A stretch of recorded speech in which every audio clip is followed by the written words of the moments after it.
Shabbat Shalom, family. What's going on? It's Divine Prospect of Kingdom Harbinger Ministries. Thank you guys for joining us on this quick Sabbath session that I'm about to commence in a second. So I'm going to give some time for people to jump in. Then I'm going to get started.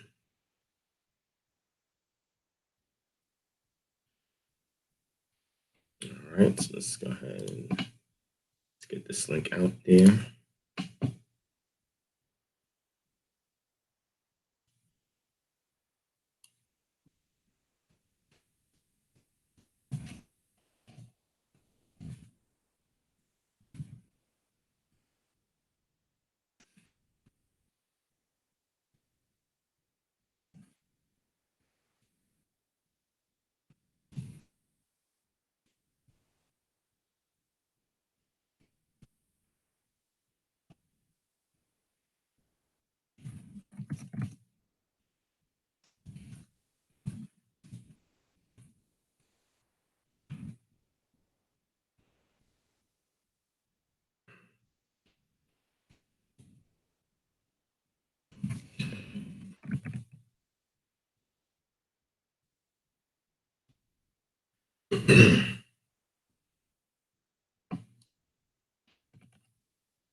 All right, so that's out there. Okay. Hi, family. How y'all doing? Are y'all as well? Thank y'all again for joining in on this live stream session. This is a quick Sabbath lesson that I'm about to commence for y'all. And I'm going to touch on a few things real quick. And then I'm going to leave some time for a Q&A. But what I want to do is, if you looked at the title, How Time is Synchronized to Reckon the Start of the Pre-Exilic Israelite Rosh HaShanah, right? So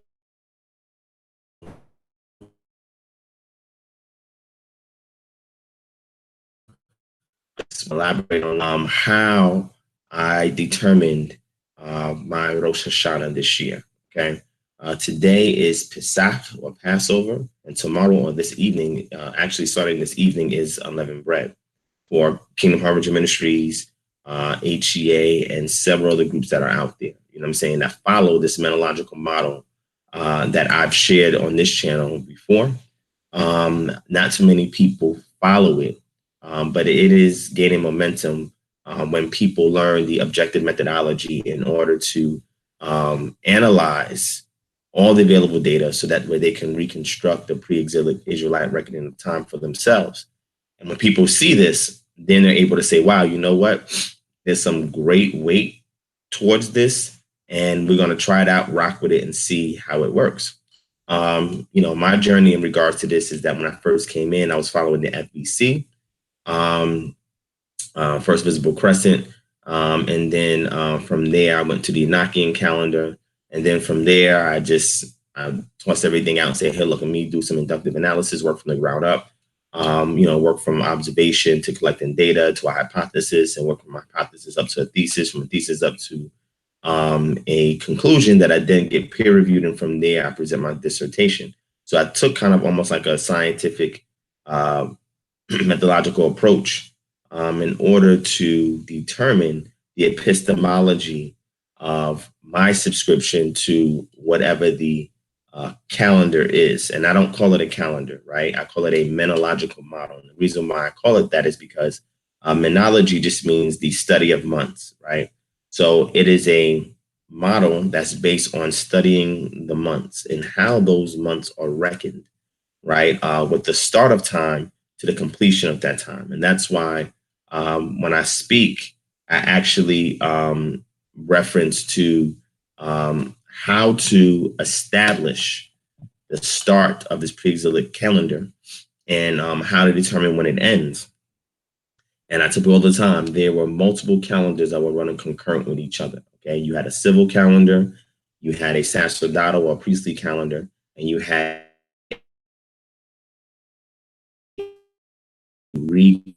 lectures in the past. If you go back to my YouTube channel, this one that you're on right now, you can see more details behind what it is that I'm showing you right now. Today, I'm just going to make this brief, but those lectures is over 7 hours of just nonstop information on further details and what it is that I'm just going to go over briefly with y'all today. Now, I'm not here to convert anybody. I'm not here to tell anybody, oh, your calendar is wrong, whatever the case may be. I'm just here to demonstrate for you my particular perspective. You can agree with it, you can disagree with it, whatever the case may be. The objective is hopefully you'll learn something, right? And I'm going to share and break that down with y'all, okay? So I know so far almost everybody has had their Pesach, their Feast of Unleavened Bread, their Beep One. I think there may be just a few more camps. I know IUIC out here in Atlanta, they had this huge get together this past week. I think Thursday and Friday, and they had like this Black Wall Street marketplace kind of thing that they had out here in Atlanta. And if I'm not mistaken, I believe that they had their Pesach, Feast of Unleavened Bread, or they're going to have it this weekend. I'm not sure yet. If somebody wants to update me in the chat, feel free to do so. But I believe it's roughly around the same time, all right? Now, the important thing to take home from what is about to say is that nothing that I'm saying to you guys should be estranged, right? And the reason why it may seem estranged is because I realize that a lot of people tend to have a dogmatic approach to the presuppositions that they have pertaining to subject matter, right? And sometimes it may take a lot to persuade or convince somebody otherwise. And what I do is I just tell people, hey, look, how do you know what you know? That's what epistemology is. How do you know what you know, right? Where did it come from? Where did you learn it from? Can you give me a step-by-step methodological approach that you took in order to ascertain what it is that you believe? Can you demonstrate that, right? Can you explain this nuance and that nuance? Can you harmonize this? Can you ask why this piece is there and why this is going on?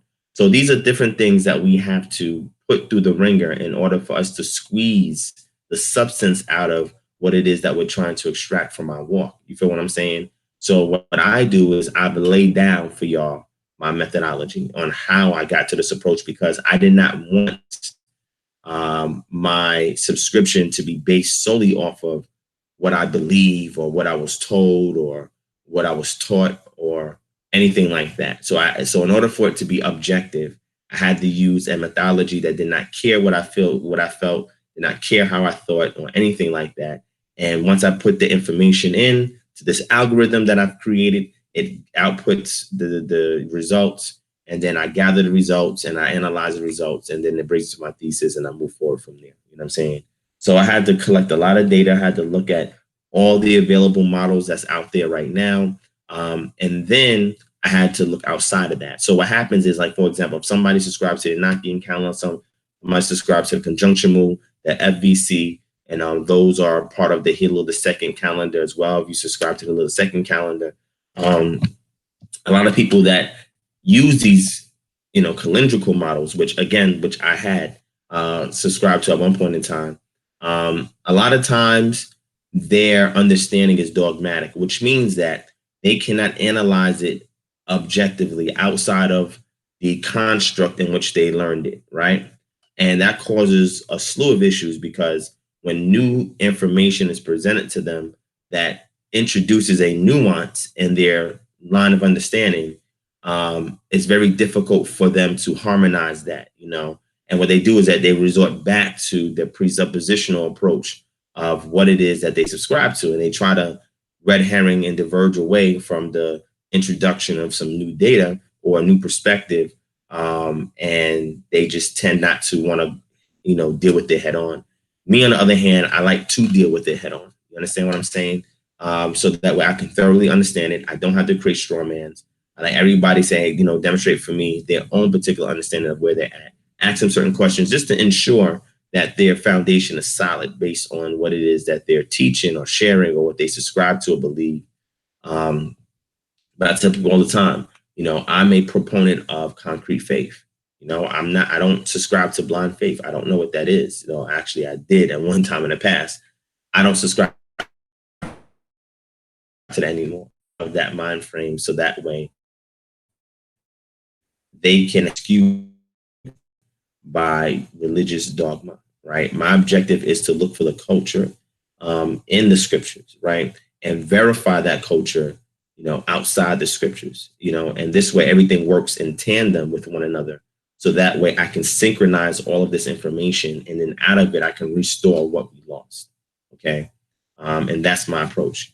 So thank you for joining in. It's 3:38 p.m. So it's pretty early. I know a lot of y'all like, yo, Divine, you need to start doing your sessions early. I didn't do a Freestyle Friday yesterday, so my apologies for that. On Facebook, I was like, please remain calm. Do not riot or protest. We will have a Sabbath lesson, right? Because if I don't do a live stream, man, I will hear about it. You know what I'm saying? People will be like, Divine, what happened? And what's going on? And you all right? And it's like, yeah, I'm good, So I try to like give y'all a heads up in advance. You feel what I'm saying? So y'all know what's going on, right? So let's get started. All right.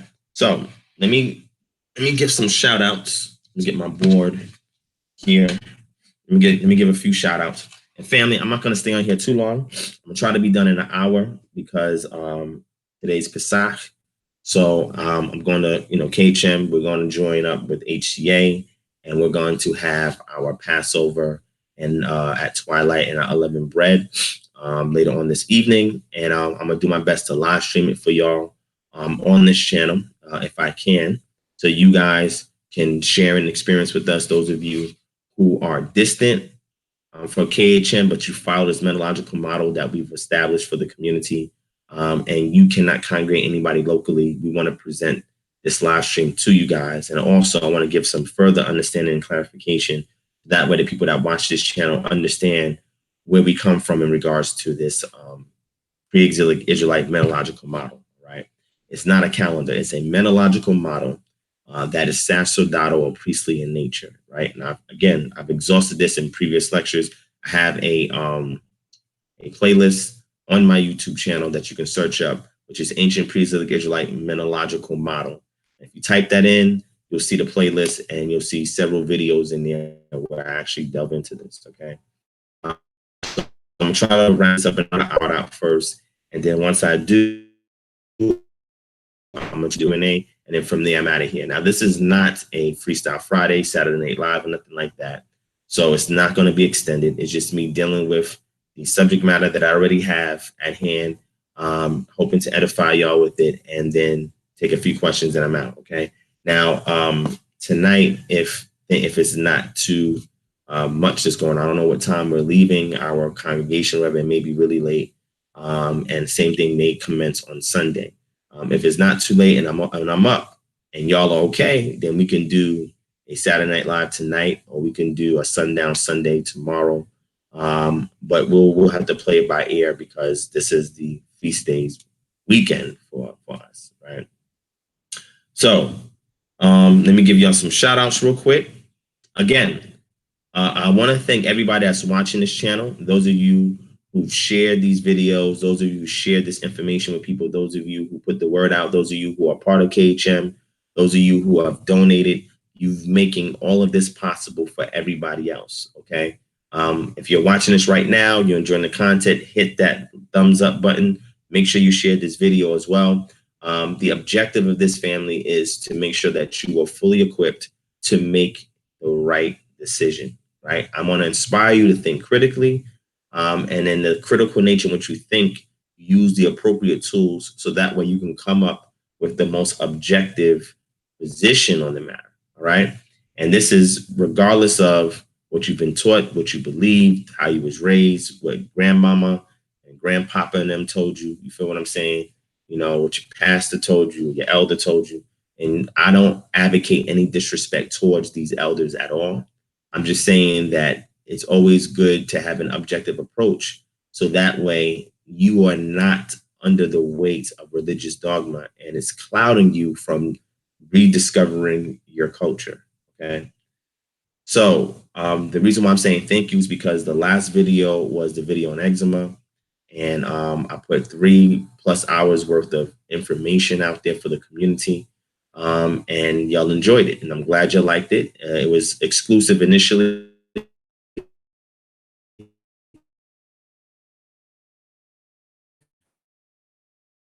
But research into the subject matter.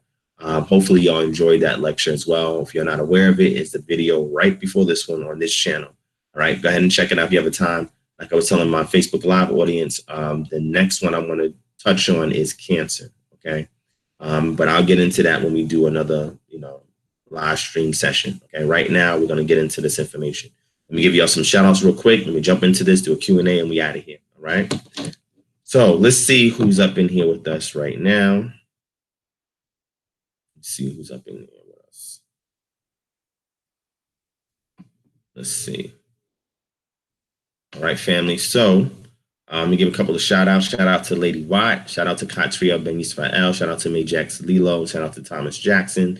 Shout out to the Most High Child, Shai Yarala II, Elakim Ben Yisrael, Tafara Sagula, Kwaku Danielle, Mike P. Van Coates, Christianity on Trial, HICA Discussion.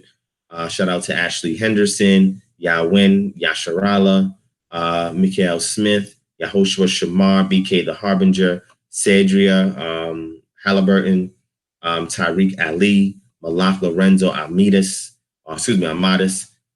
Ian Duff, Virgil Johnson, Izazaya, Ban Yahawada, Ant Lee, Bo Rasta, Jay Fearson, Jay Rice, DJ Suit, GSH Everything 27, Reliable Andrew, Navia Yasha L, Tamika Yevra. All right. So if I missed anybody, you could definitely hit one, and I'll give you a shout out to ATL 81 Walker, shout out to In Search of Yah, shout out to Just Looking, shout out to Tandra Rudd. Hit one if you want to shout out real quick. And let me get into this information, right? So now, this is pretty much me laying out for you how we ascertain the synchronization of time to reckon the start of Rosh HaShanah, right? And shout out to Rylon 1, shout out to the Edifier 2011, shout out to Goddess 66 in the building. And the objective of this is the approach to reckoning time from a pre-exilic Israelite perspective. Now, in this brief demonstration, I'm not going to go into immense detail. Like I said, the videos is out there, the lectures is out there. Anybody in the chat that is familiar with the lectures, familiar with the information I taught on this, you can feel free to share the links in the chat. There's a playlist that has all that information in it, so you can definitely share the playlist in the chat for other people to see. Shout out to Mike P. Thank you so much, Aka. I appreciate that. Shout out to Vanessa Satterwhite in the building. Shout out to Wendell Cummins in the building. We got you, Tandra, no doubt. Nucalicious 1265. What's up? So this is not going to be immense detail. The purpose of this is to give you the major core points in which everything is fixed on, right? So understanding the lifestyle of the Israelites, right? The Israelites were pastoralists and they were also agriculturalists, right? So when you understand how pastoralists live and how agriculturalists live, and the region in which they lived in, right, which was the Central Hill countryside, and eventually they started to fan out a little bit into the coastal plains that's overlooking the Mediterranean and a little bit towards the Jordan region as well, as they expanded east-west and then a little bit north and south, right? When they settled in the land, was taking over the land, and everything like that. So once you understand that these are pastoralists and that these are agriculturalists, you have to put yourself in their shoes, okay? We cannot look at it from our modern contemporary worldview, right? Because the way the world is today, most of us don't even recognize things in nature. Most of us are not rearing up sheep and goats. Most of us are not planting our own foods and growing our own crops. Some of us may be doing this, but it's not the majority of us, okay? A lot of us don't even moon gaze, right? A lot of us don't even star gaze, okay? It's very difficult to sun gaze unless you have sunglasses on. But a lot of us don't even sun gaze. A lot of us don't even sunbathe, okay? All of these things are necessary in order for us to understand how our ancestors thought, and they use the elements in the environment in order to synchronize time each and every Shana, or each and every year, okay? Shout out to Michael Plug. Thank you so much, Ak, for the donation. I truly appreciate that. Shout out to Azaria Abdial, all right?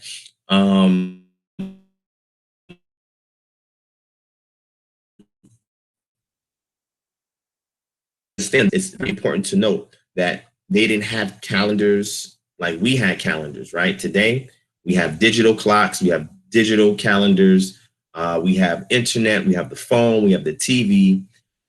We have so many different means of communication. And the way that we've set up time is not dynamically synchronized with nature, right?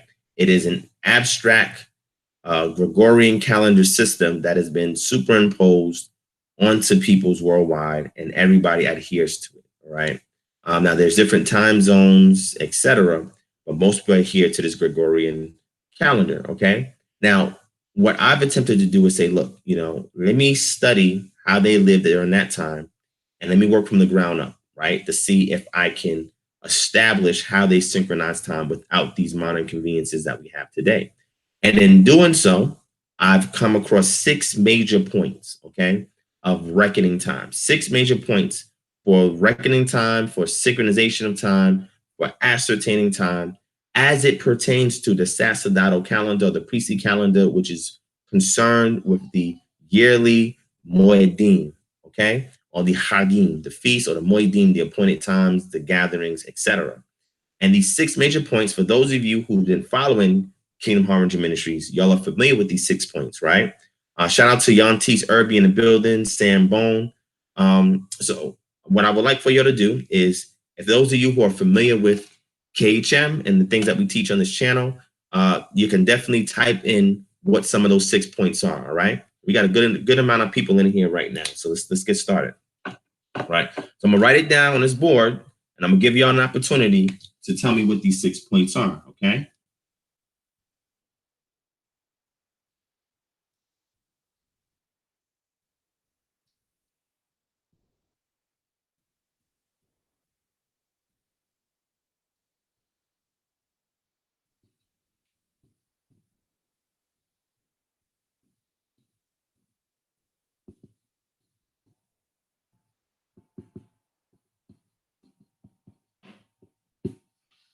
All right.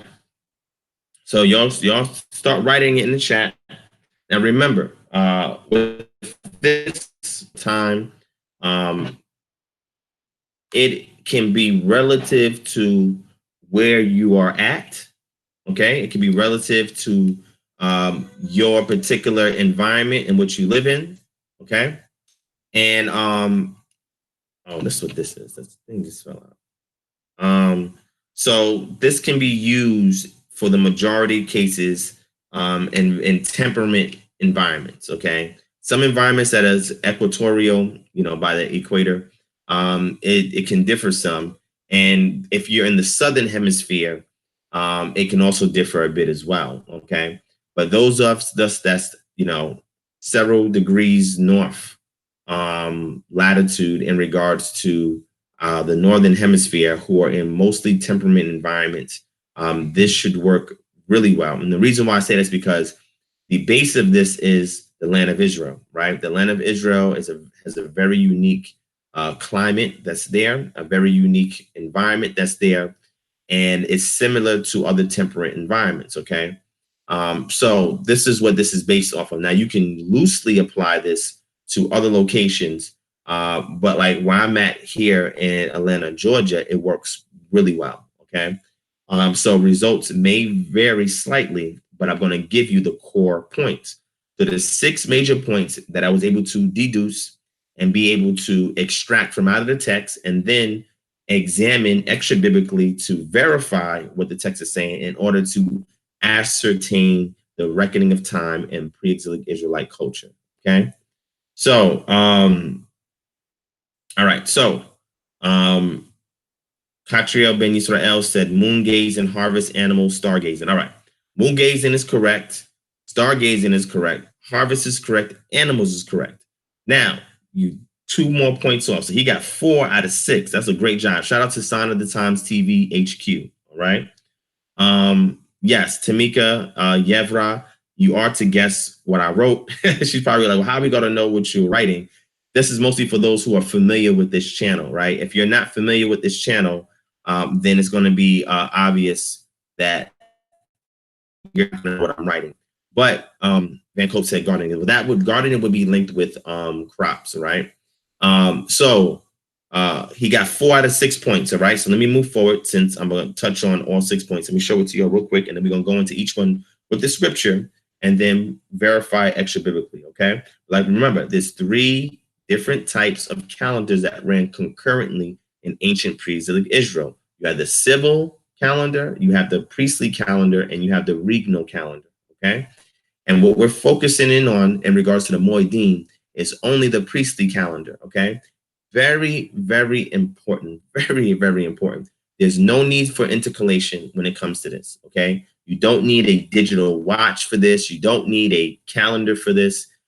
These are things that you can do by simply going into your environment, showing reverence and respect for nature that the Most High has given to us to be caretakers over, and be able to use its various functions and elements in order for us to be back in tune and in sync with the reckoning of time that the Most High intended for His creation. All right.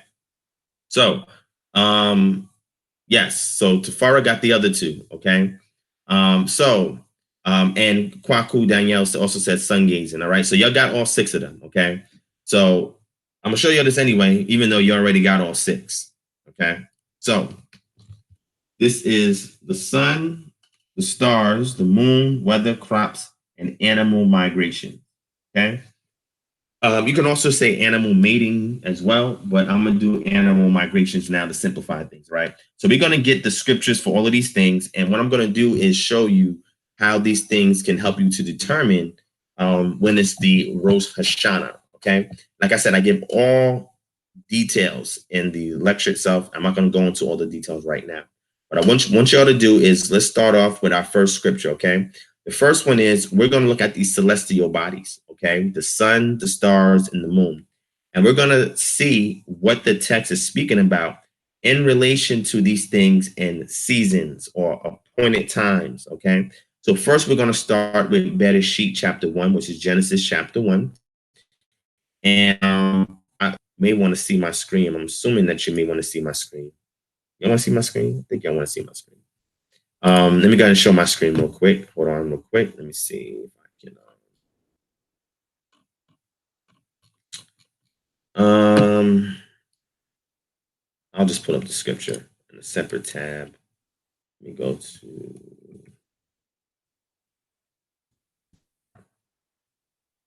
I'm going to type in these scriptures and we're going to get right into it. This is Genesis, Bereshit chapter 1 and verse 14. A lot of us are familiar with this, but I'm going to share it anyway. Right? Let me share my screen so we can see what we're talking about.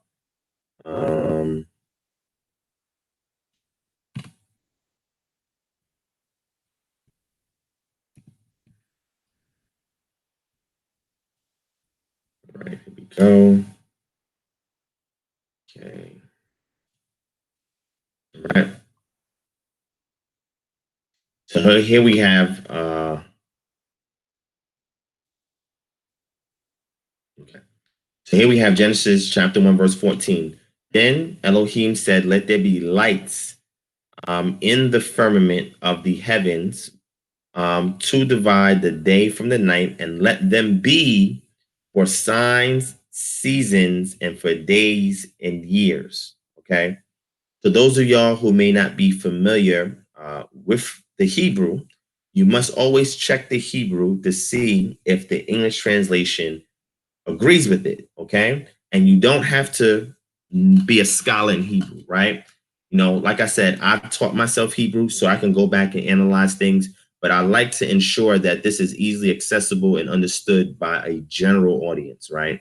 So when you go to this website, which is www.blueletterbible.org, it will help you to break down each component that's actually in this sentence, okay? So when we hit the tools option, all right, it'll give us the Hebrew here, and then it'll give us the English, it'll give us the Strong's reference, it gives us the transliterated root. This is just the root. It's important how it's parsed out, how the verbs are parsed out. Well, there's a cow stem, nephal stem, hithpel stem, hopeful stem, pl stem, puel stem, hithpael stem, etc. Okay. It also lets you know if it's in a perfect tense or imperfect, right? So perfect means a completed action. Imperfect means it could be a present or future participle, indicating an action that started at some point and is ongoing, or some action that will take place in the future. And you can determine that by looking at the context, all right? But in this case here, what I want us to look at is these various words here, right? So we have seasons, and the word for season there is moed. So the word for season there is nothing to do with what we think of spring, summer, fall, winter. That's not what this is talking about. The moed are the appointed times in which people come together and congregate. This has nothing to do with what we think of as the seasons itself. So how do we ascertain when to utilize these lights in the firmament of the heavens? And we know there's three major types of lights, right? We have the sun, we have the moon, and we have the stars. So how can these things help us to determine, what does it say there? Signs or ot, right? Seasons, moed, days, yom, which is the root singular, and shene, which is a year. So how can we use it to determine a sign, a season, a day, and a year? That is extremely important. So all of these lights have to come into play when it comes to determining the moed, the times in which we congregate, the days, yom, or the day, yom, and the year, shane. So here we're talking about Rosh HaShanah, which is the first or the head of the year, okay? And how we synchronize it. So we go directly into Genesis chapter 1, verse 14, which tells us we must look at the celestial lights in order to determine our sign. And the sign is different. I talk about that in the lecture series where I talk about the blood moon and eclipses, and these are all signs in the heavenly realms, okay? And I go into the moed, the meeting times, the day, and the year. So we know the lights are extremely important, okay? So let's read a couple more scriptures, and then from here, a bit further, okay? So let me get into this for you guys real quick, right? So now, before I get into the remaining scriptures, what I want to do first, real quick, is draw your attention to Shemot chapter 12, verse 1, okay? Shemot chapter 12, verse 1, okay?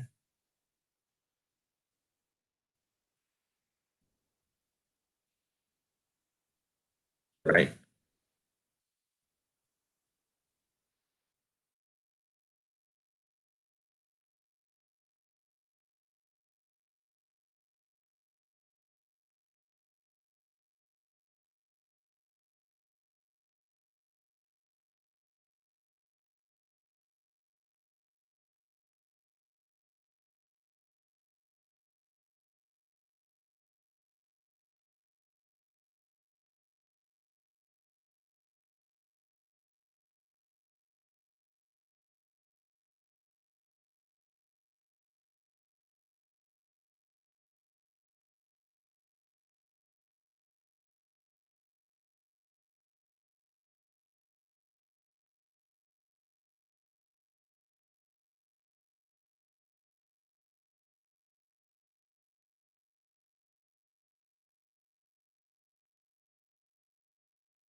Okay, sorry about that, family. Sorry about that. All right. I had to step away from it for a second. All right. So, what was I at? Oh, so we're gonna go to Exodus chapter 12, verse 1. All right. Verse 1 and 2, and it says, Now Yah spoke to Moshe and Aharon in the land of Mizraim, saying, This month shall be your beginning of months. This shall be the first month of the year. Okay. So that's extremely important. This month shall be your beginning of months. It shall be the first of the year to you. And when we go to the next chapter, And we look at verse 4 of Exodus chapter 13. It says, on this day you are going out in the month of Abib. Okay. And we know the word Abib there means green in the air. All right. So you can click on this and you can get your own information. But what I recommend for you guys is to go to lexicons to get information. Now, the ones that are readily available online are the Gesenius Hebrew Chaldee lexicon and also the Brown Driver Briggs lexicon, which is good lexicons. I use the database of biblical languages, semantic domains, and that's one of my favorites that I utilize. But these are two that you have available as well. And it's good to use these to get more in depth about what's going on. So this is talking about the month of green ears. Okay. So we see that it means something that's tender, something that is green. But what is it referring to? Okay. So when we analyze and we look into it further and we see that this is in reference to a crop per se, but not just the crop itself. You have to look at other elements in order to synchronize it with this crop in order to determine, you know, hey, is this where we start the Hashanah or the year, you know, Hashanah, excuse me, the year. So let me go back. Okay, so this is just to start it off. We saw that we had to use the lights, okay? Now, let's get into the next scripture. We're going to move on forward. I know I'm going to move fast a little quickly because I want to leave about 15 minutes for question and answer. So the next thing is we're going to look at Job chapter 38, verse 32. Okay? Let's go to that.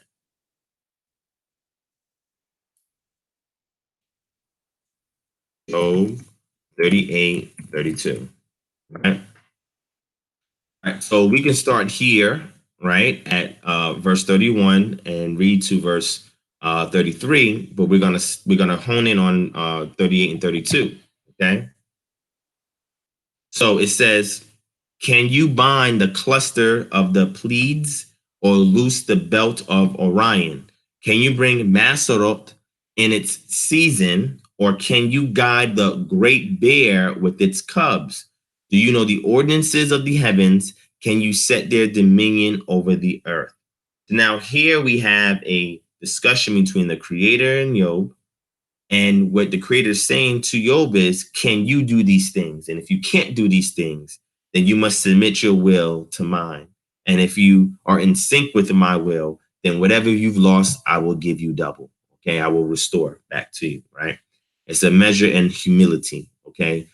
Taking the perspective off of self and projecting it onto the world around you, because we're just one piece in a big puzzle. And this is pretty much what Most High was getting Job to see is perspective, okay? So what we're honing in here is on Job chapter 38, verse 32, where it says, can you bring out Mazzaroth in its season, or can you guide the great bear with its cubs? So we see a reference in which the stars is being addressed. And this goes to show that those pastoralists and those agriculturalists at night, they would see the stars, okay? They will also see the moon phases, okay? We're going to get into the moon in a second. And they will also see the sun, okay? Their work or their business day would be from sunrise to sunset. That's their business day. That's when they would conduct all their business activities. Once the twilight hour hit at the end of the business day, they would cease from their labor or transition to going home and relaxing. And then they would sleep or rest in the evening up until the twilight hours of the next day, right? You have three different types of twilight hours. You have what's called a astronomical twilight. You have what's called a nautical twilight. And you have what's called the civil twilight, right? During civil twilight hours, you see that the sun is transitioning and it's getting dark outside, but it's still enough light to commence work or to finish up your work. By the time it gets to nautical twilight, it's gotten pretty dark.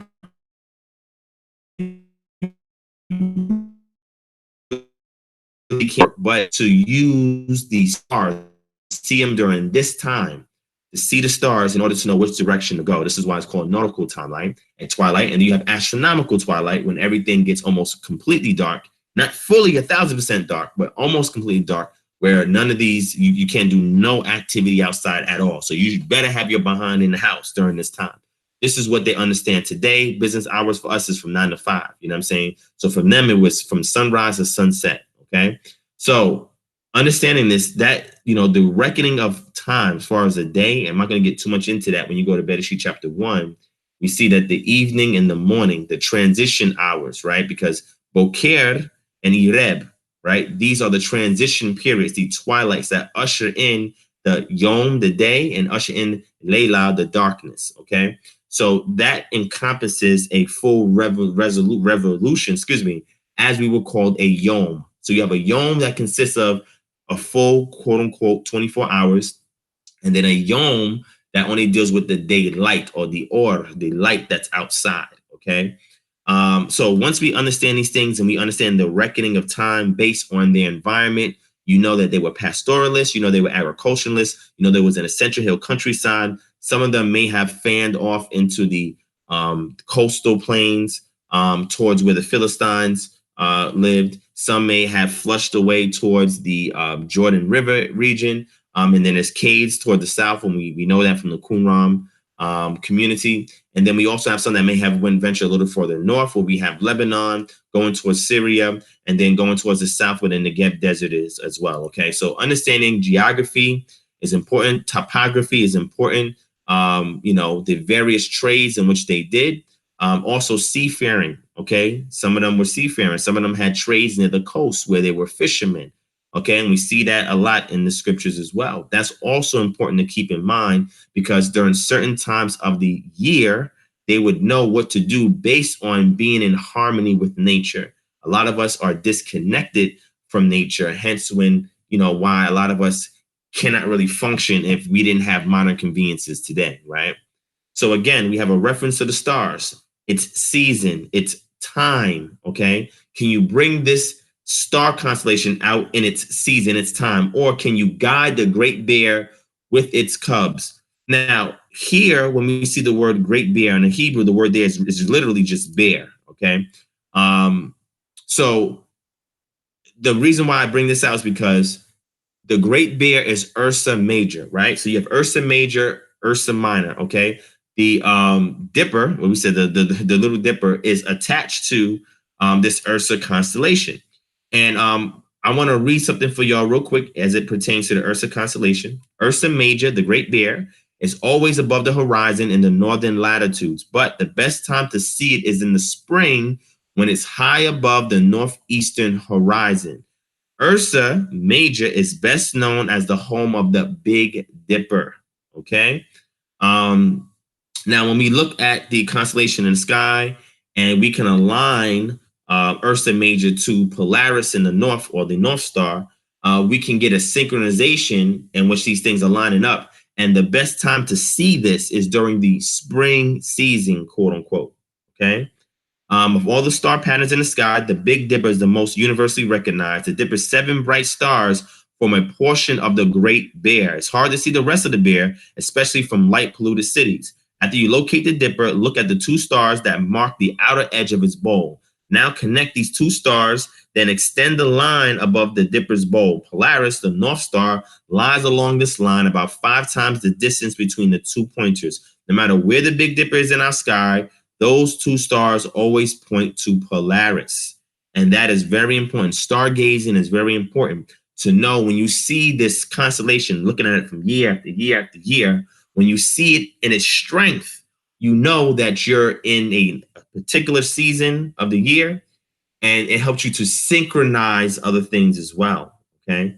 So in looking at the sun, for example, one thing that we can utilize in order to determine the sun is a sundial. Sundial will help us to synchronize the various increments of the sun going from one side of the sky to the other side of the sky, and looking at the increments that the shadow of the gnome is casting upon the sundial itself, and we can actually determine what time of the day that it is, okay? So once we see this and the Big Dipper in the sky, and we see it correctly aligned with Polaris towards the north, now we get an understanding that, okay, this is a particular season or appointed time, okay, as it's brought out by the scriptures. Scriptures also talk about Orion, Pleiades, and Mazzaroth. But I'm just honing in on Ursa Major for right now.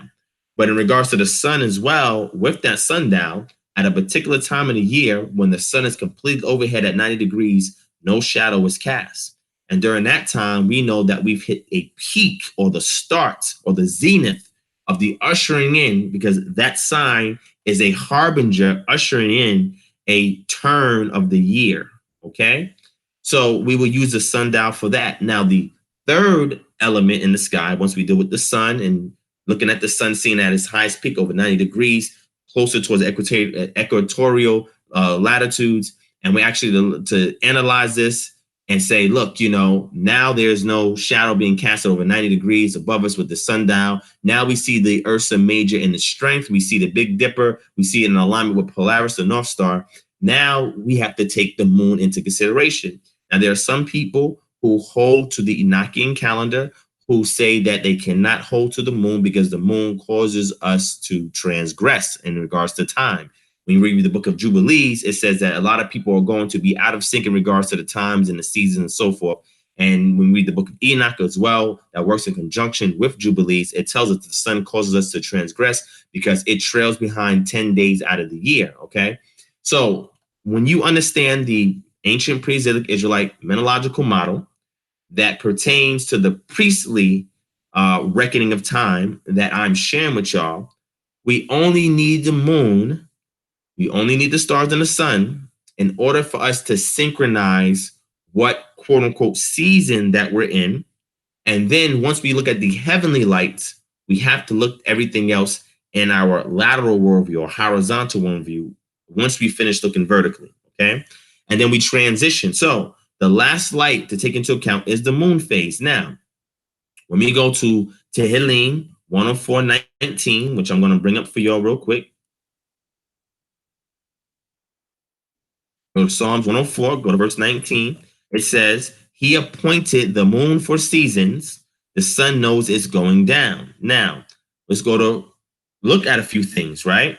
This word appointed is not the best translation. The word asa is there, right? Asa. Asa literally means to establish something, okay? So it should really read, he established Yeriach, the moon, for the seasons, the Moedim.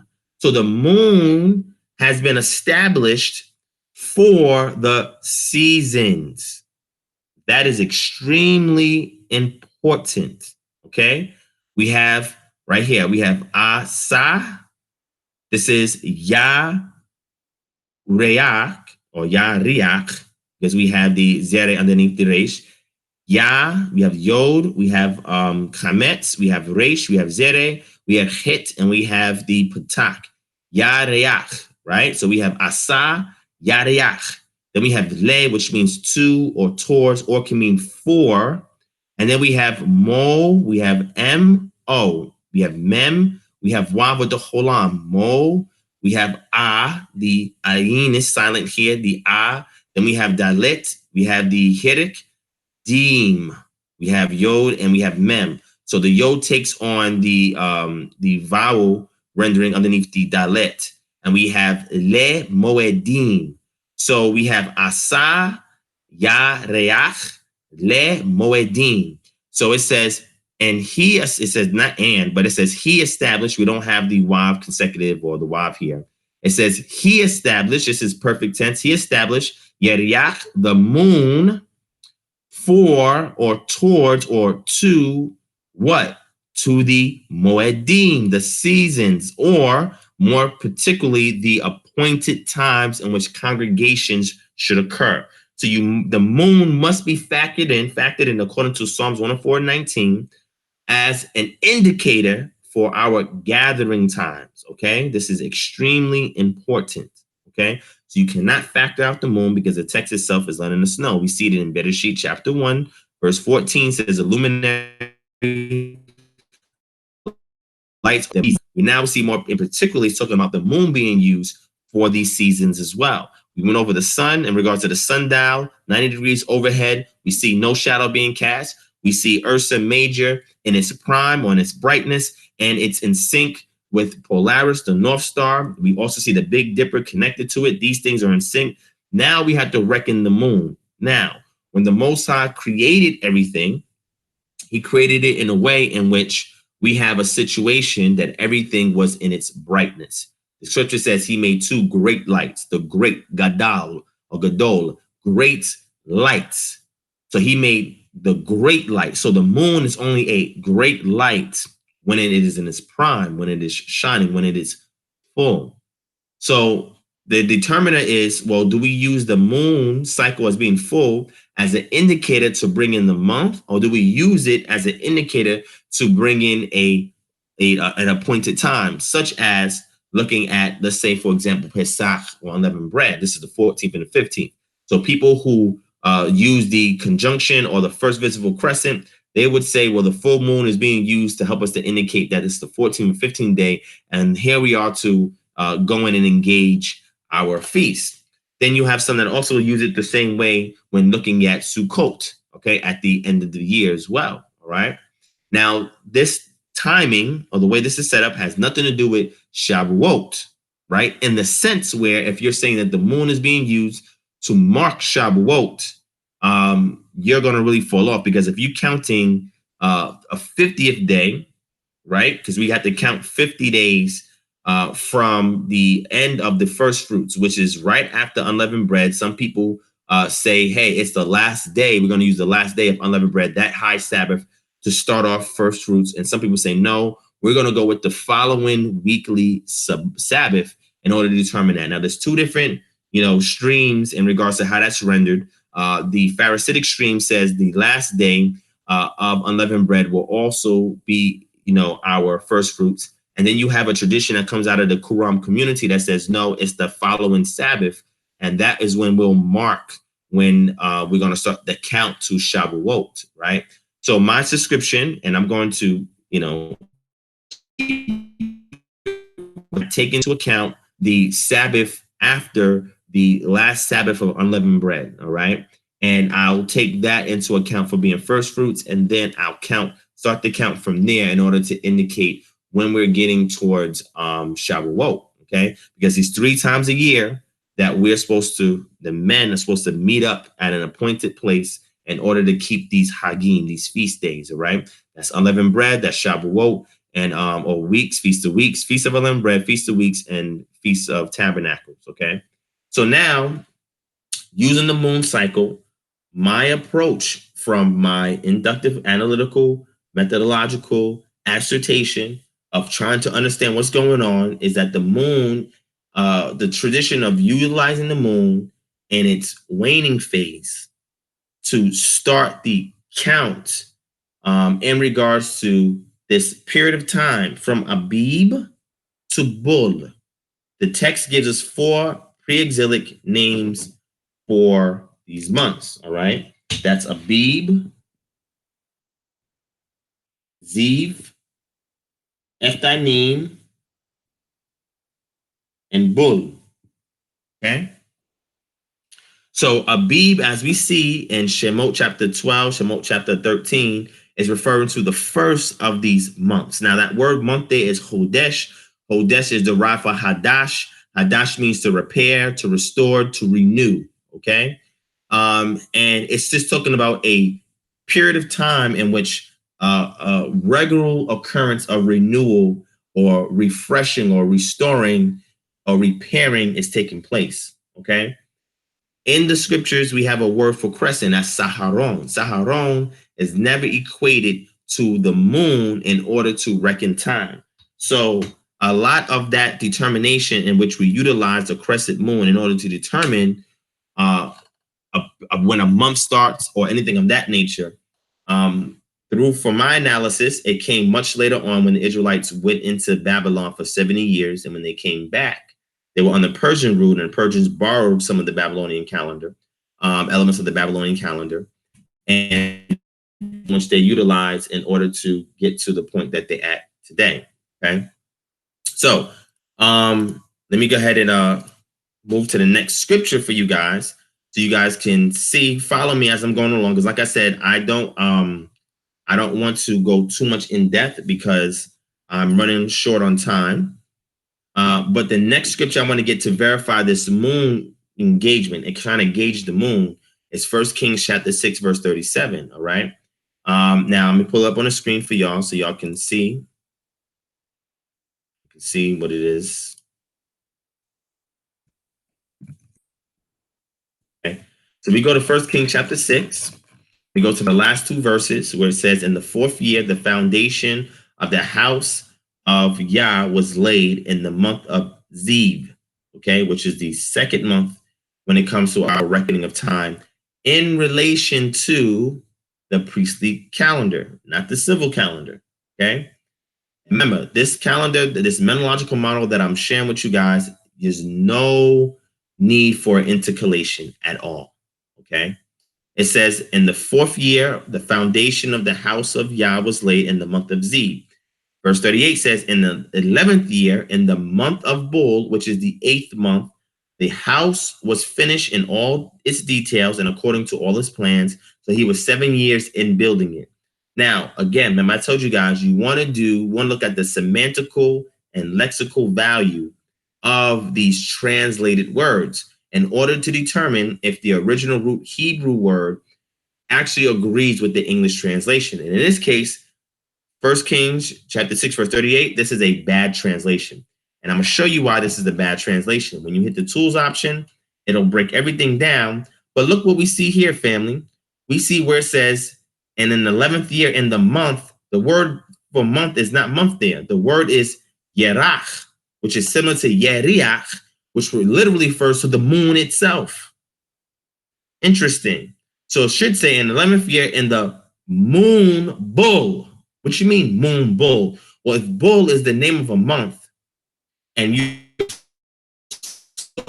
moon to that month, it means that the reckoning in regards to getting to bull is that you have to use the what? Moon to get to that period of time, which is the 8th Chodesh. So the moon of bull is the 8th repairing cycle, restoring cycle, or what some may say renewal cycle.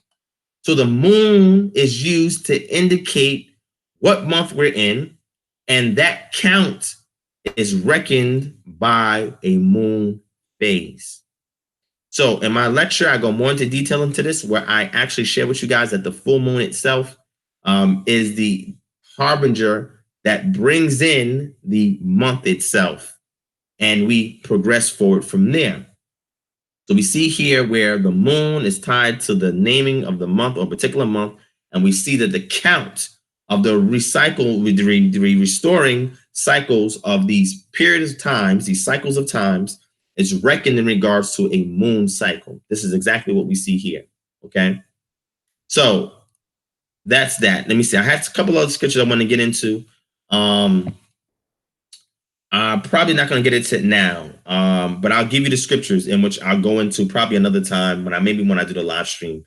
But I want to keep this brief. It's Tehillim 81:3, Vayikra 23:24, and Bamidbar 10:10, or Psalm 81:3, Leviticus 23:24, and Numbers chapter 10, verse 10. All right. Now that also we deal with the moon in regards to a moon phase, okay, which is extremely important. And the reason why I say that's important is because you have to be able to understand Psalm 81:3 within its context of Torah to know what moon phase is being talked about and how it relates to the Moedim, or the appointed times. It's a very, very interesting analysis. If you look at it without the lens of your religious dogma, you'll see something very unique that actually supports what I'm saying in regards to the moon cycle itself, okay? So if you're saying you're blowing up the shofar, right?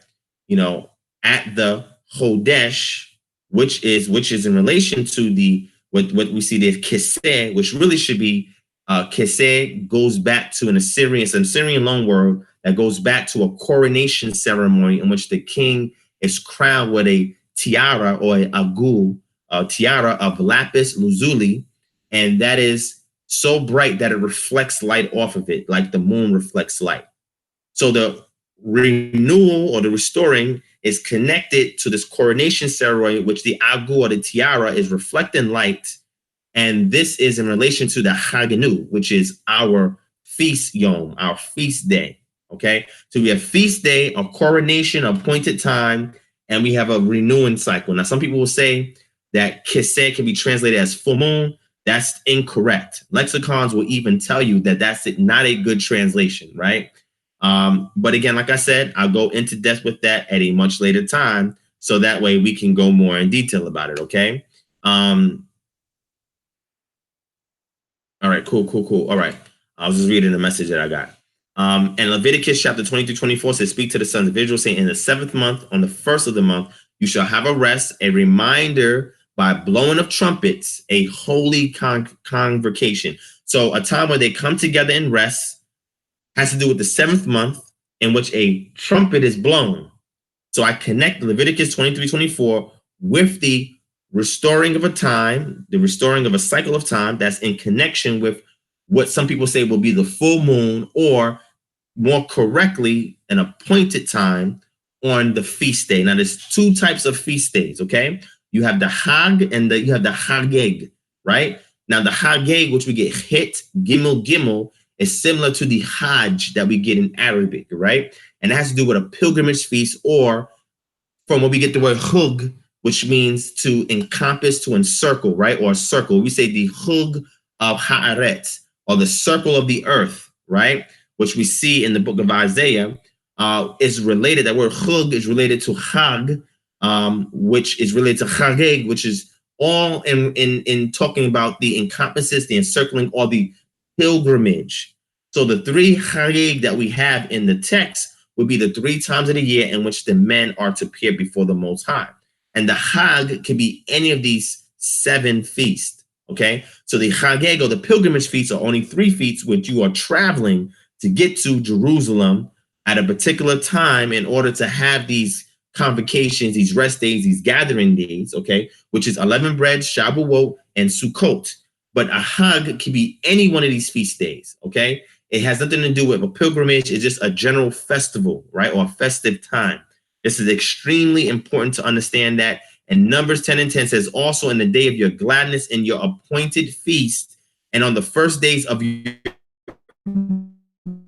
blow the trumpet over your burnt offerings, right? And over your sacrifices of your peace offerings. So every month of Chodesh, when the first day of that month comes, the trumpet should be blown, okay? Now, what makes the 7th month important, because you're ushering in the fall season, okay, which we're dealing with the latter crops. And the reason why that's important is because you're having a Sabbath rest on that day. Every other first of the month, you can blow the trumpet just as a celebration. But on the 7th cycling, right, which is the month of Ethanim, you are to also rest, right, and have a holy convocation, or getting together where the trumpet is blown. So if that's an appointed time, that's given us this implication of this agul, or this tiara, that is being placed upon the king, or during a time of coronation. We see that we have a situation where there's an ushering in of some kind of enthronement of the latter days of the year, or the Shana, in which we are to give acknowledgement to, because this is going to lead to the Feast of Ingathering, where we bring in the latter crops before the rains. And we're going to get into that real quick. I got about 15 minutes, okay? So let's transition from there into the weather and crops, okay? So now that we saw the utilization of the sun, the utilization of the stars, the utilization of the moon, okay? The sun, when we deal with what's called the spring equinox, you have the spring equilux, was when you have equal day night, equal day day, and then the equinox is when we have a situation where the sun itself is coming, is starting to rise across this fictitious equatorial line, right? In which it is starting to now rise some degrees over that equatorial horizon, the equatorial line. And then we can determine this by looking at the sundial, in which when the sun is overhead 90 degrees at southernmost points that are not far from the equatorial positioning, we see that the sun does not cast a shadow when it's 90 degrees overhead. So we use the sundial for that, the stargaze, and look at certain constellations and their strength during this time period where we see the sun is at this 90 degrees, casting no shadow. We can align those two, and now we have to factor in the moon and synchronize and pull that in, so that way we can satisfy the prerequisites in Bereshit chapter 1, verse 14 and verse 18, which was the great lights are used for us to mark the sign, which is the oath, the season, which is the moed, the day, which is the yom, and the year, which is the shana. Okay, or shana. Okay. So now we got to look at the weather. So when we go to Song of Solomon, chapter 2, verse 11, let's go there real quick.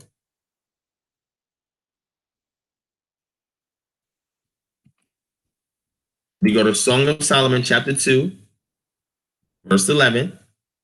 It says, "For lo, the winter is past, the rain is over and gone."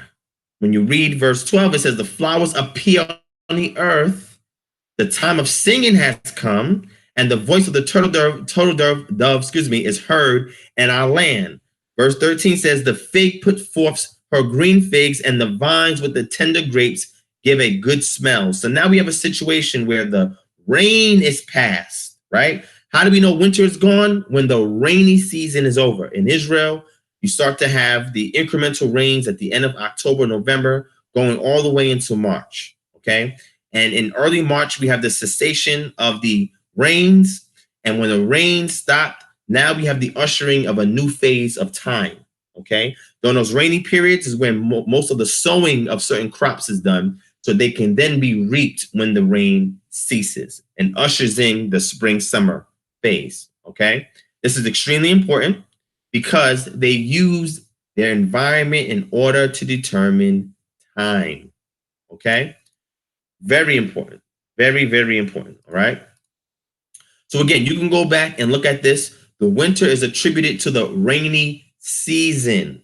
So you have to look at Israel and say, well, when is the rainy season? And be able to determine when that rainy season is.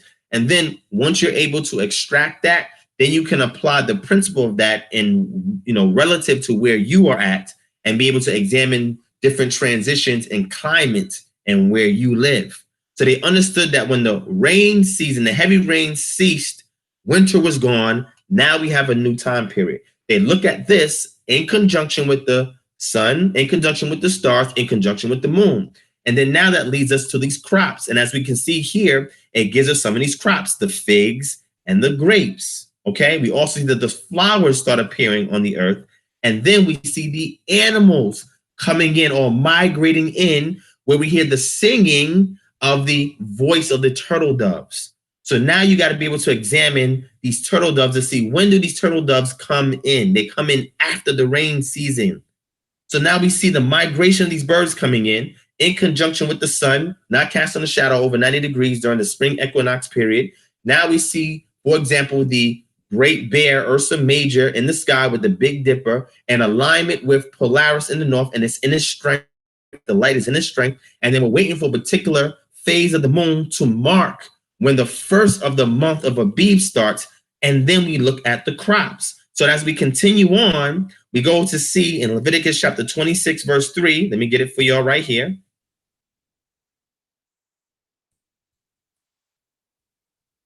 Leviticus chapter 26, verse 3, it says, "If you walk in my statutes and keep my commandments and perform them, then I will give you rain in its season," which we know that season of the rains is considered winter.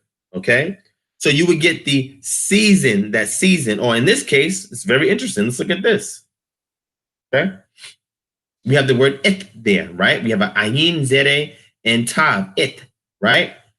So we have a situation where this has to do with an occurrence of time in its expected time, in a time of fortune, because getting these rains is a time of fortune, because if you don't get these rains the way you're supposed to get them, you have famine.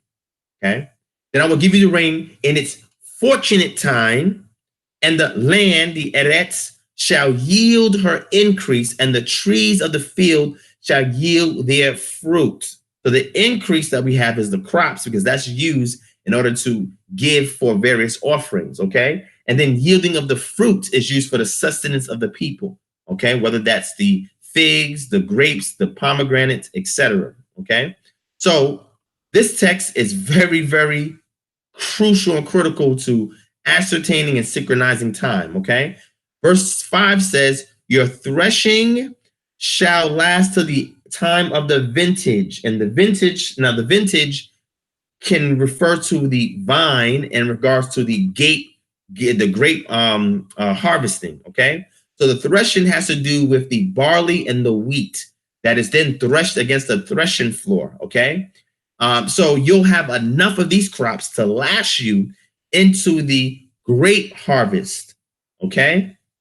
And then from the grape harvest to the sowing harvest, and then from the sowing back to the threshing, and the threshing back to the fruit. So now we have 3 periods of time where, again, we saw that the rainy season is considered the winter time in which sowing is done. When that rainy season is over, now we have a situation where the threshing season is available, which is the wheat and barley. And then from the threshing season, we transition into the grape harvest season, which is our latter foods that we get, right? Which could be a latter wheat harvest as well, but more particularly the figs, the pomegranates, the honey dates, the olives. All of these things are crucial to understanding what period of time we're in. And as you get in or transition into this grape gathering or this fruit harvesting period, it smacks right next to the sowing period, which is the rainy season period. And we know during that period of time is where we're ushering in what we will call the fall period,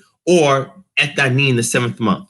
By Bull, which is the 8th month, all of the feast days should be completed by Bull, by the 8th month, okay? And the reason why the temple itself had to be completed in the 8th month is because right at the end of the 8th month, you have the rainy seasons. And nobody was working during that time as far as building anything, okay? So this is why they had to complete it by the 8th moon, by the moon bull, which is the 8th Odesh, or the 8th month. Okay, so again, you have to take yourself out of the religious dogma of the text, examine the culture, synchronize it with things extra biblically, and now you can restore what is lost, the understanding that is lost. All right. So again, as long as they were keeping the statutes, laws, and commandments in the land, the Most High said, I will continuously ensure that these 3 periods of time will be in sync with one another. All right. So this is how we see that the weather is related directly with the crops. Okay. Whether it's planting or sowing, whether it's sowing or reaping, all right? Now, we have the Gezer calendar, and the Gezer calendar was established about 950 to 925 BCE, and the Gezer calendar is representative of a civil calendar where it gives you 12 months, and in these 12 months, they tell you the different activities that begin during these 12 months, and interestingly enough, that calendar starts during the fruit harvesting season, okay, to the sowing season, to then the threshing season, okay? And we can synchronize these things by various means in which I share with you by aligning it with the migration of the birds, in this case, more particularly the turtle doves coming in, the constellations, the sun, the moon, and the weather, and then the crops. So all 6 of these things, 3 in the vertical realm, 3 in the horizontal realm. When we synchronize them together, we can ascertain what period of time that we're in and start our count. Now, the moon is used to count to the 8th month, which is Bull. So once you've used all of these signs and the sun, the sun, stars, the weather, the crops, and the animal migrations, now you're using the moon, which is the last indicator, to count 8 cycles to get to the end of the year, which would be Bull. Right before the rain season occurred, all your feast days should be taken care of, okay? If your feast days are extending past Bull, then something went awry. Now, what happens with the priestly calendar, not the civil calendar? The civil calendar works based on agriculture, as we were able to determine based on the Gezer calendar. But what happens in regards to the rest of the sacerdotal, the priestly calendar after Bull? Guess what? When the month of Bull is done and that 9th moon comes in, it doesn't matter. Let me give you Deuteronomy chapter 16, right? Doesn't matter because all the Moedim is completed between Abib and Bull. So it doesn't matter those next 4 months. Nobody cares as far as those next 4 months except people utilizing the civil calendar for civil duties and activities day by day, okay? And that was typically governed by the sun. And when I say sun, I'm talking about the period of time in which you have daylight, which is from daybreak to sunsets, okay? From one twilight to another twilight, all right? From Boker to Areb, okay? So when we get to Deuteronomy 16, we see something very interesting here. It says, observe the month of Abib and keep Pesach to Yah your Elohim, for in the month of Abib, Yah your Elohenu brought you up out of Egypt, or Mizraim, by Layla, by night, right? So look at this. The word there for observe is what? Shamar. But when we look here, we see Shin, Chametz, Mem, we have a Cholam over the Wav, and we have a Resh. Now, why am I showing you this? Why is this important?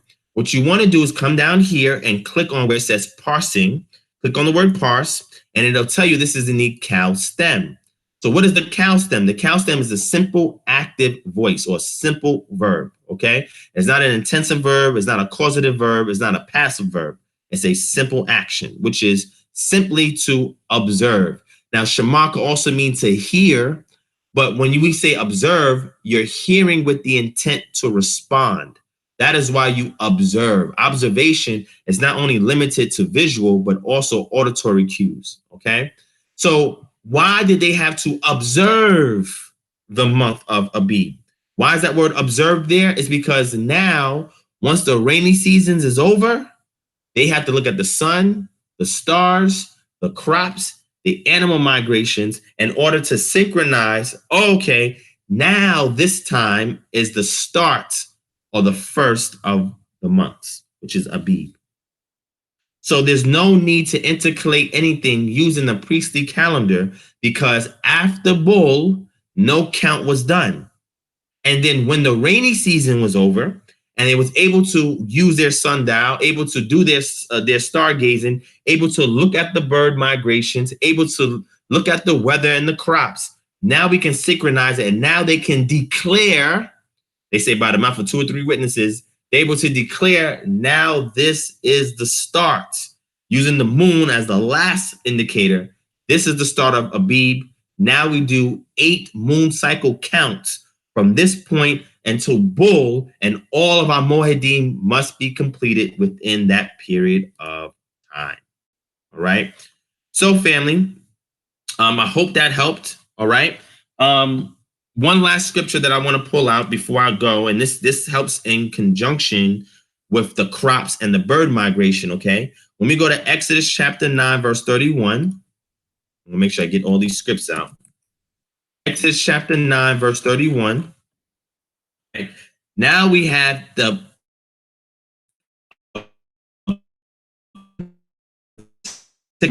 verse 31. It says, now the flax and barley were struck, for the barley was in the head and the flax was in the bud, which means the barley was ripening enough almost to be harvested. Now, this plague that occurred here happened right before the Israelites named in Exodus 12, or by the Most High, that was the first of the months, which means that we see the ripening of the barley. The barley was destroyed by the hail because it was getting brittle, because it was ripening, ready to be plucked, but it was destroyed, which means that you must have the barley in the ear, green in the ear, ready to be ripe, in synchronization with everything else in order to determine when to say this is the start of Abib. Okay, so we know the barley has to be ripe in order to use it as an indicator for time. Okay, so it now says here, but the wheat and spelt were not struck, for they are late crops. The wheat and spelt comes after the flax and barley harvest, and the reason why they were not destroyed is because they were not ripe and brittle. Okay, so that's important to note. The last scripture that I want to share with y'all deals with the actual bird migration, and that's Jeremiah chapter 8, verse 7. Okay. Jeremiah 8, verse 7. Even the stork in the heavens knows her appointed times, and the turtle dove, the swift, and the swallow observe the time of their coming. But my people do not know the judgment of Yah. So it says the stork in the heavens knows her appointed times. And when she migrates, and we'll see, it's a fascinating view in Israel to see these storks migrating, okay, during appointed times during the year. And then the turtle dove, the swift, and the swallow also observe the time of their coming, their migrations. So you'll be able to know what season or what time it is by also examining the birds. Most of us don't do that anymore. We don't look into nature in order to synchronize time, in order to reckon time, in order to ascertain what time of the year that we're in.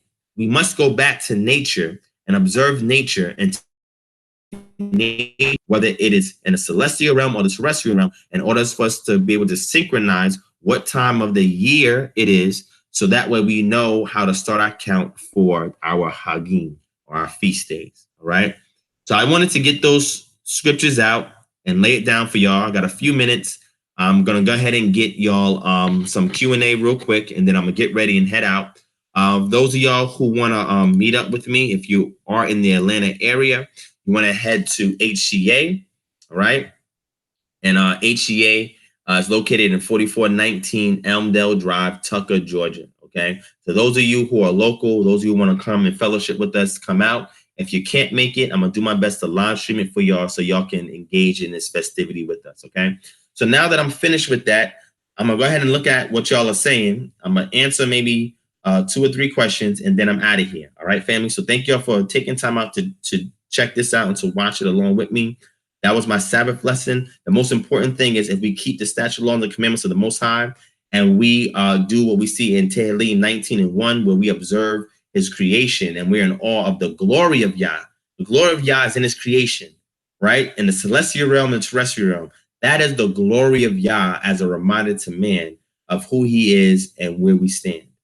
And as long as we're in sync with these things and we're walking in correlation with the statute, laws, and commandments, then we can know the times, not just for secular reasons, right?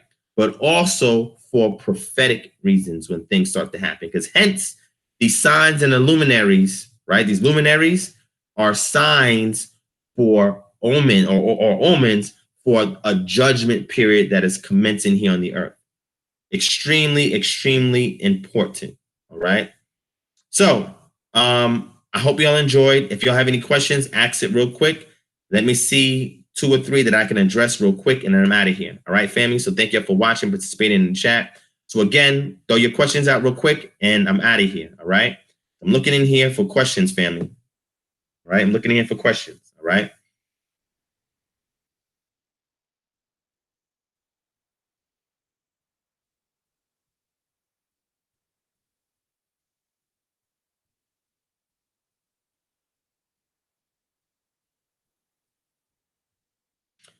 So Deror Yahu Ben Dorah, it would be the former of what you said, as far as the geometrical center of the sun crossing over the equator. That would be what we would say is the spring equinox. All right. Deuteronomy chapter 16, verse 1, as far as the Shema, the observance. And the reason why you have to observe is because you're not keeping a calendrical count. That's why they're instructed to observe. Observe what? Observe what's going on in the terrestrial, which is the earth, and in the celestial, which is in the heavens. So that way you can then proclaim, the priest can say, this is the start of Abib. And we have 8 moon cycles once we determine the start in order for all of our Moedim to be completed and the Hagim to be completed during that time before the sowing season and the winter rains come. All right.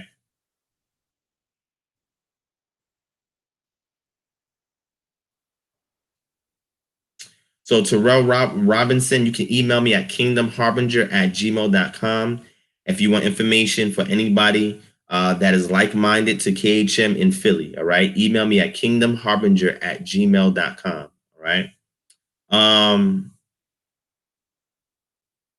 Yes. So all of this would depend on your geographical location. Now, Israel is used as a point of reference because it's what we see in the literature that we read, right? Our cultural literature, it's in the scriptures. But you can extract those principles and look at your own native environment and synchronize it, right? You can do that. So that way you can stay in alignment relative to your geographical location and be able to look at the signs in the heaven as well as in the earth for you to also have a count that is in tandem with what's going on in Jerusalem or in Israel. okay? And if there was an EMP, electric magnetic pulse was ever dropped and we lost all of our internet, our phone, our TV, everything was gone, would you still be able to ascertain time in order for you to reckon the feast days? Would you be able to do that relative to your environment? If you have no connection to what's going on in Israel, right?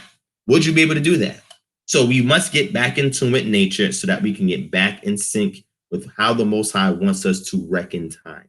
Not the way man does it, but the way Yah does it, right? And the best way to do this is if y'all take, trips and go camping and hiking for like a couple of days or weeks or whatever, and just observe the environment around you with no phone, no TV, no radio, no internet, and just look at nuances in your environment and also in the skies. And you can start to see these things change season after season after season. Okay? Extremely important. You can even see these nuances even if you're near the equator as well, where you don't have temperate climate, you have a consistent climate, but you still see changes in the skies and you still see changes with certain animals, okay? Or even certain crops, all right? You'll see these things still, even if you're near the equator, all right? So hopefully that helps. And then you would have to see in the southern hemisphere, which would be a totally different situation altogether than we get in the northern hemisphere, right? Because sometimes what we see in the north for a season like spring will be much different than we see in the southern hemisphere. So those of you, I don't know who here is in the southern hemisphere, but you'd have to use the same principles and relate it to your reckoning of time in the southern hemisphere. But because the text itself or the scriptures are written by people that's above the equator in the northern hemisphere, that's what it's directly in relation to. So you'd have to be able to learn how to mirror it so that way it can reflect for you in the southern hemisphere. And I might do a short lesson on that too for those of you who are there, but there's not many people that's in the southern hemisphere that watch this channel that I know of, right? So most of it caters to the majority audience that are where we're at, all right? All right. So, Yeriyah Ben Yasha'el, I'm only taking questions in regards to what I just shared. If you have that question and you definitely want to ask me or inquire further, then you can wait for a Saturday live session or a sundown session that I'm going to attempt to do this weekend. If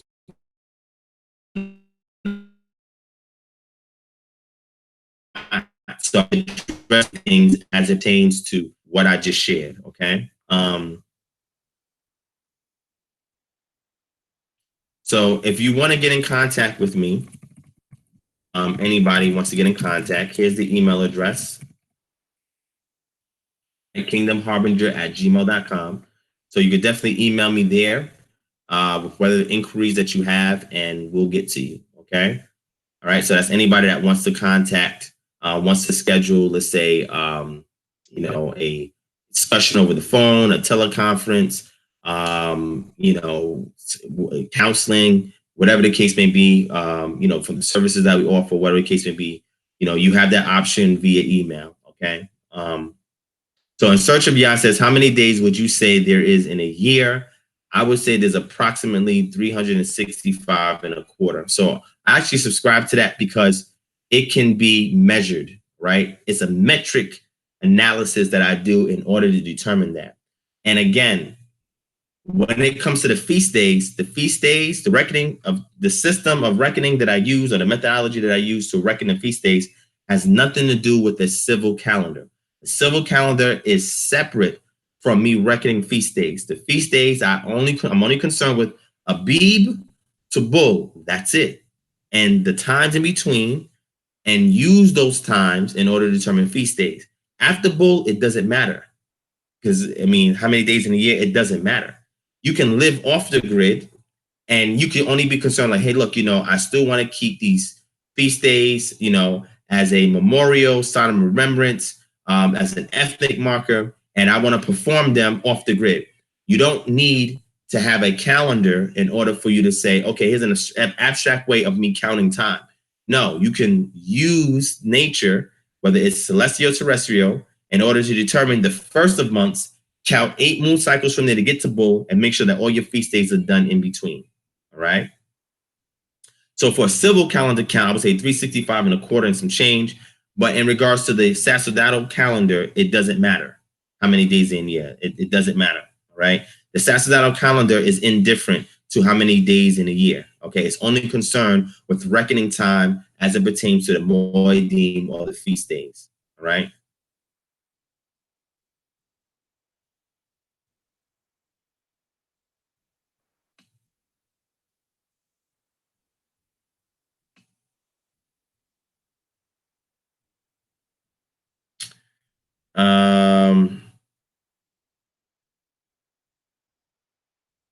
So these calendars are just too much for me.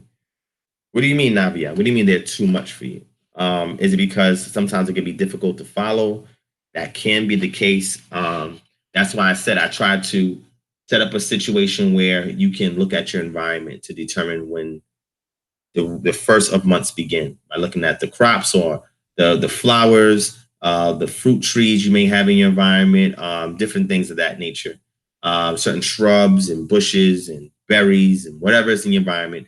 You can look at these things. You can look at the leaves falling, and then the leaves coming back. You can look at the weather patterns itself, the climate, the temperature, bird migrations. Like here, we have blue jays and red jays out here, and they come in at certain times of the year. They sing in the morning. I mean, all of these things I'd be aware of. I moon gaze, I star gaze, and I see all of these things in order for me to synchronize time, to get my bearings on time, and to measure its consistency over large periods of time. All right. And remember, when we look at the Bible, right, they are using what's called relative dating, right? Relative dating is a way of reckoning time as it pertains to a particular event that occurs. Absolute dating is a day of reckoning time regardless of what events are occurring, okay? And absolute dating is what we get our CE and BCE reckoning from. Relative dating doesn't work that way. It's X amount of years from this event, or X amount of seasons from this event, or this event happens at this time of the year, and then when we get to it again, it's a reckoning time to that next cycle of time. All right. So that's what relative dating is, as opposed to absolute dating. Absolute dating is not in the scriptures, but relative dating is, and that's extremely important to know. Okay.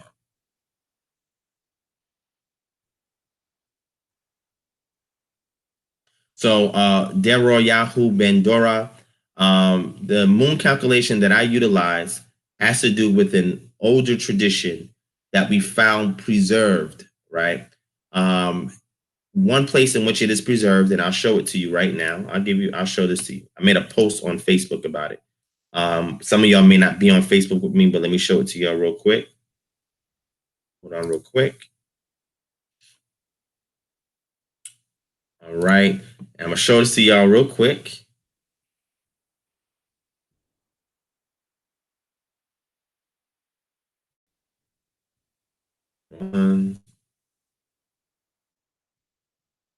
Oops. Give me a second. Let me get this here. Here we go. All right. So let me zoom in. Wait, hold on, family. Gotta zoom in. All right, let me zoom in.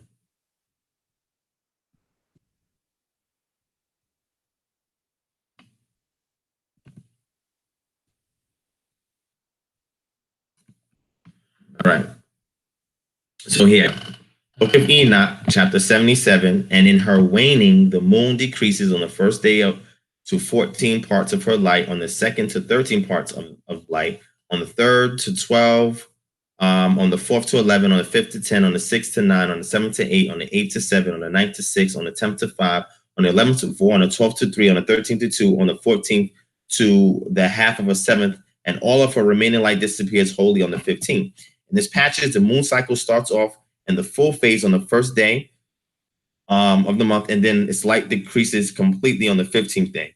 To this explain it, it says the only Jewish calendar known to have begun the month at the time of the full moon is that of the Megarians. The Megarians are a little-known sect, first mentioned by Karai al-Kirkisani in circa 930 CE, and then by al-Biruni in circa 1000 CE. Al-Kirkisani places the sect chronologically between the Sadducees and Jesus.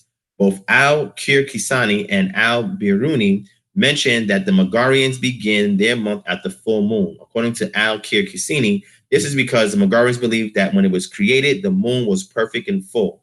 Now, I had that understanding before I even researched and found out about this sect. Okay, Al-Biruni states that the Megarians' New Year's Day occurs at the full moon, and that this is the starting point for days, months, and the cycle of the festivals. Some scholars have identified the Megarians with the Qumran sect and argue that the lunisolar calendar of the Qumran sources started at the full moon. So when you read the flow, right? When you read the flow of the book of Enoch 7, you see that it's mostly talking about the rising of the moon and the cycles of the moon, and the weight of the text falls on the waxing process of the moon. But then we have, before we even get to the waxing process, we have this insertion, which is called a parenthetical expression, that is added to the text that is talking about a waning period. It's very random. The style in which it's written is distinct in certain nuances to the rest of the text.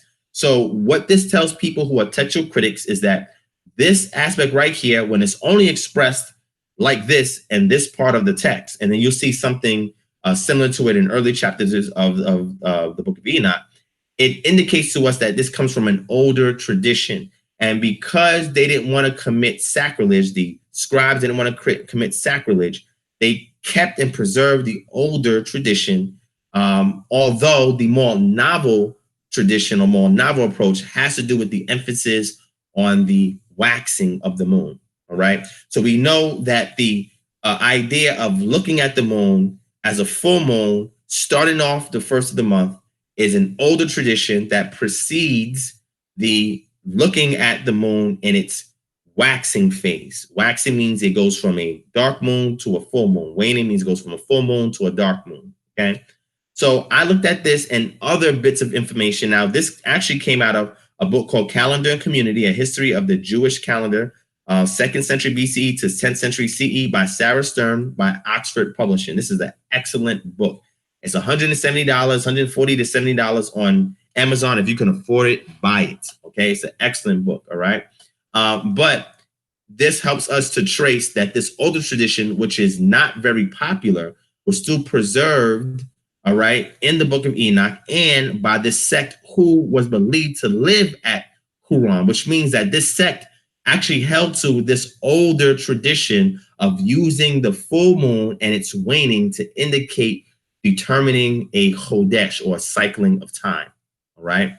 So in my lecture, I go much more in depth about this. Go back and look at the lecture. But this is a reference that helped me to look at these traditions that were unpopular, much older.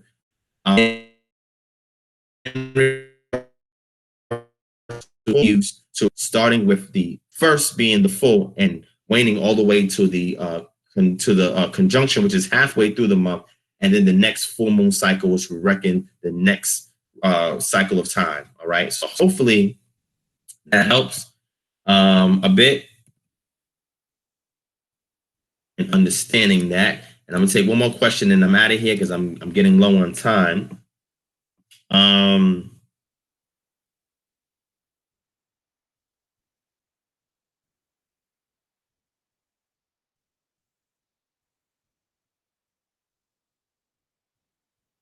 Oh, also, what I'm gonna do, let me show this reference too.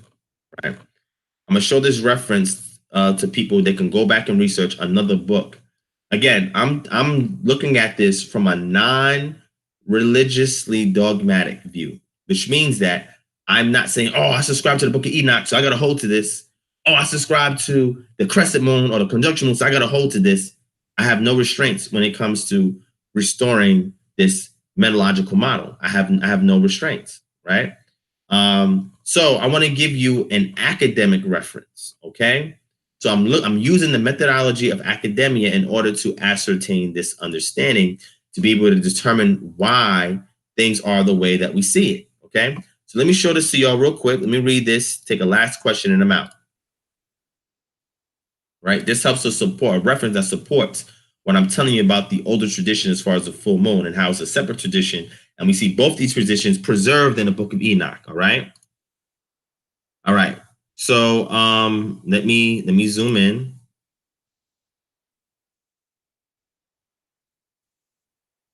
All right. And we're going to read this real quick, okay?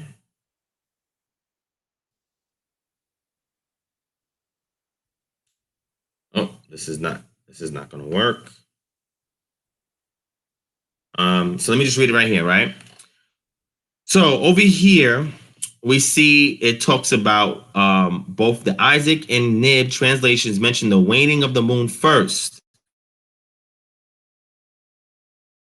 Isaac in the reading of manuscript C, which agrees with Neugebauer's translation. Clearly, the Isaac Nib line of translation marks a contrast with the preceding chapters as regards the mode of observation of the lunar month from its start to its end in a sequential manner.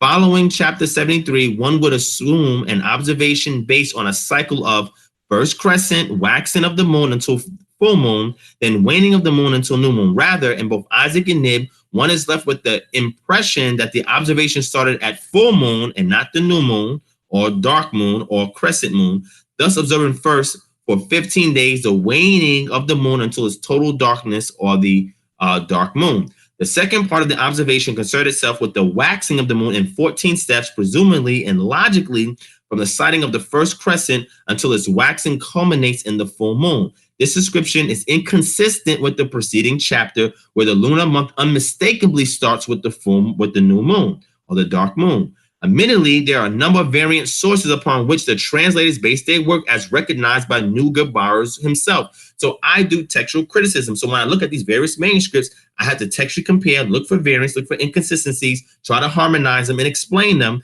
And therefore, we're able to extract that there's more than one tradition there. Now, people have been taught ways to overlook textual criticism, overlook the manuscripts, and just go based on what they're taught, which is their determination from the English translation, but they don't see the nuances that I see. Hence why I'm able to deduce the way that I do when I present with you guys the information, okay?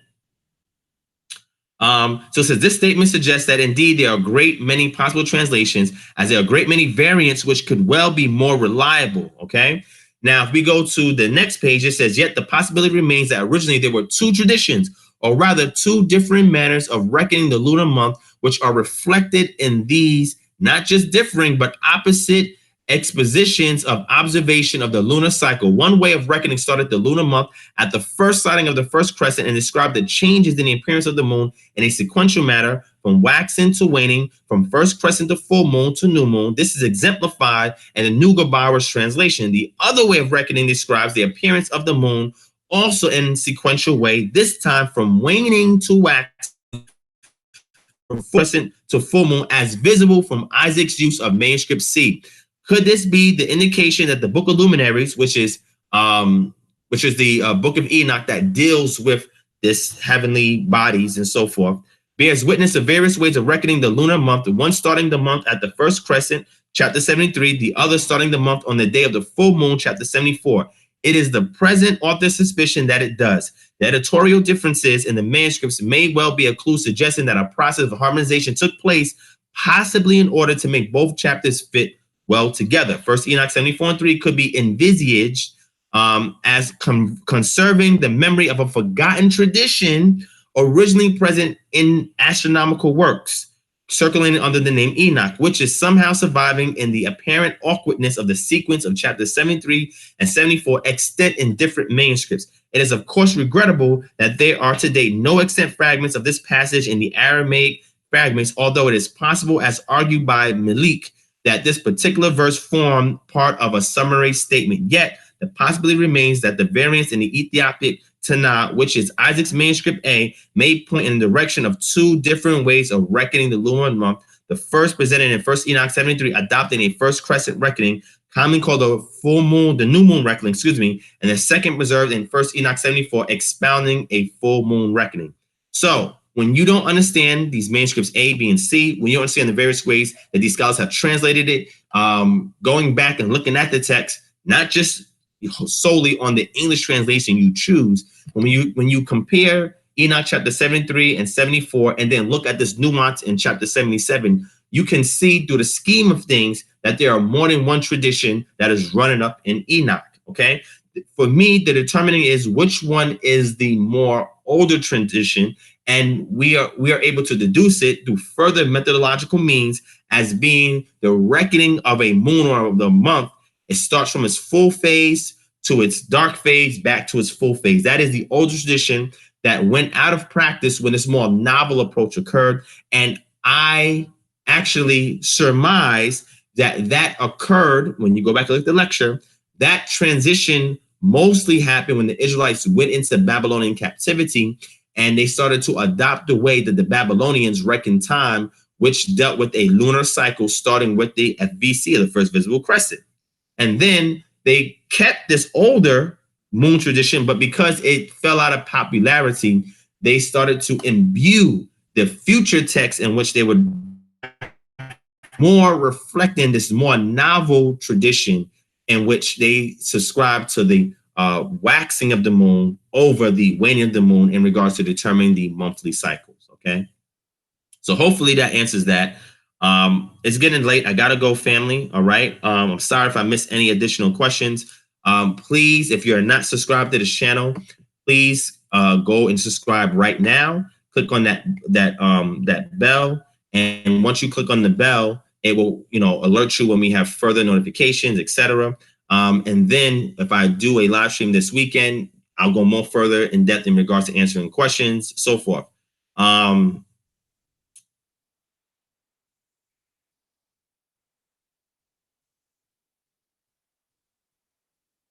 So Daryl Yahoo, if you want to get on the next live stream, we can definitely go into that, because we have to talk about manuscripts translation. I don't know if you're familiar with Ge'ez or any Semitic languages, but when you're able to examine the text from these languages, you will see discrepancies, right? That is obvious to people that understand the language and that are looking for textual variants between these manuscripts, especially for the Ethiopic text. And the Ethiopic text is also compared with the Slavonic text. And that's also compared with the fragments that we have in the Qumran caves, okay?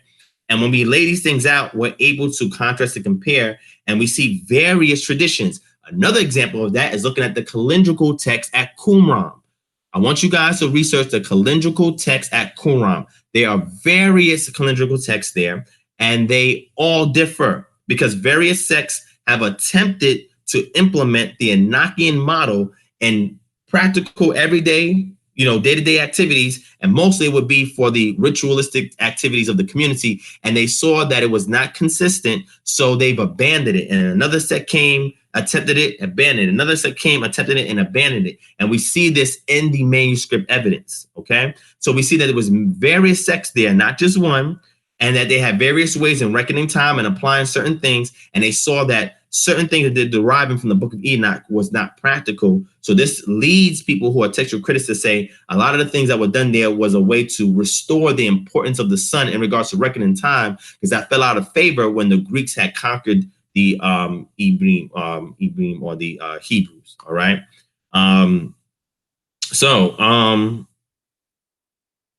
Yes, Gideon, Yisrael, I agree. Yes, you're correct. You're correct, all right? So Daryl Yahoo, if you want to join a live stream and have a discourse back and forth, I would enjoy that.